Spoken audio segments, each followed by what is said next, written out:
যে দেখো তোমরা যে রাতে ঘুমাও, এই রাতে ঘুমিয়ে কি দিনের অপেক্ষা করো, নাকি দিন যখন সময় হয় অটোমেটিক দিন চলে আসে? সুবহানাল্লাহ বলবেন না?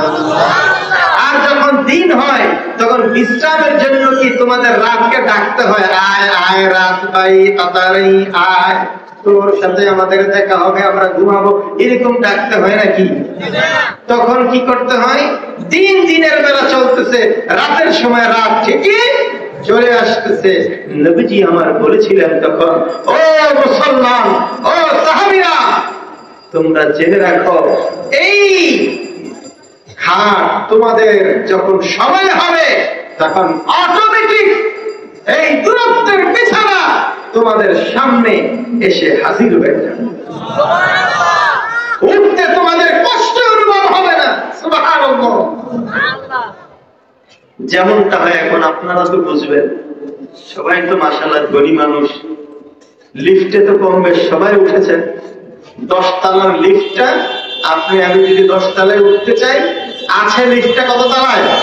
10 তলায়। যখন সুইচ অন করা হয় তখন এটা সরাসরি আপনার আমার কাছে চলে আসে, নাকি টাইনা ঘাম বার করে শরীরে নামাইতে হয়?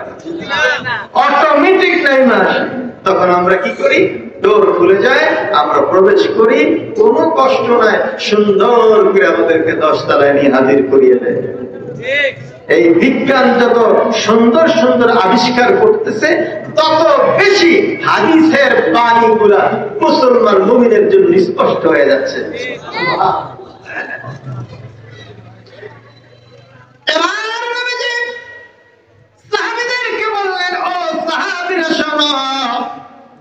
ইসলামের ভিতরে যদি তোমাদেরকে টিকে থাকতে হয়, তাহলে পাহাড় সম পরিমাণ তোমাদের উপরে এভাবে আযাব আসবে, নির্যাতন আসবে, জেল আসবে, জুলুম আসবে, তোমাদের সমাজ থেকে তাড়িয়ে দেওয়া হবে, দেশ থেকে দেশান্তরিত করা হবে, এরপরেও তোমাদেরকে কালেমার উপরে অবিচল অটল থাকতে হবে। নবীজি সাল্লাল্লাহু আলাইহি ওয়াসাল্লাম তখন সাহাবীদেরকে বলতেছেন, শোনো,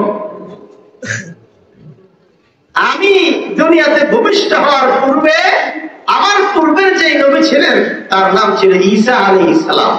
নবীজি সাহাবীদেরকে বলতেছেন, তার নাম কি? ঈসা আলাইহিস সালাতু ওয়াস সালাম। ঈসা আলাইহিস সালাতু ওয়াস সালামকে আল্লাহ তাআলা যে আসমানি কিতাব দিয়েছিলেন, সেই কিতাবটার নাম ছিল ইনজিল। সেই কিতাবটার নাম কি ছিল? পবিত্র ইনজিল।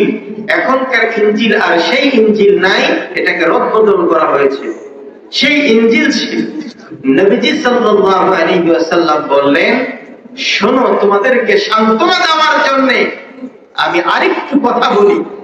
নবীজি তখন বলা শুরু করলেন, আমি দুনিয়াতে আসার আগে যে ধর্মটা ছিল সত্য ধর্ম, সেটা ছিল ঈসা আলাইহিস সালাতু ওয়াস সালামের ধর্ম। আর তখনকার সময়ের যে আসমানি কিতাব ছিল সেটার নাম ছিল ইনজিল।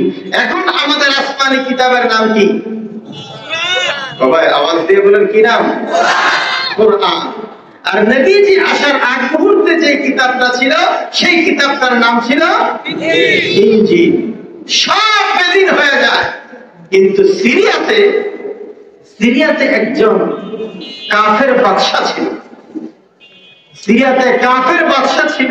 এই বাদশাটা ঈসা আলাইহিস সালাতু ওয়াস সালামকে মানত না, ইনজিলকেও মানত না। সে তখন খোদা দাবি করেছে। নবীজি দুনিয়াতে আসার 70 বছর আগের কথা।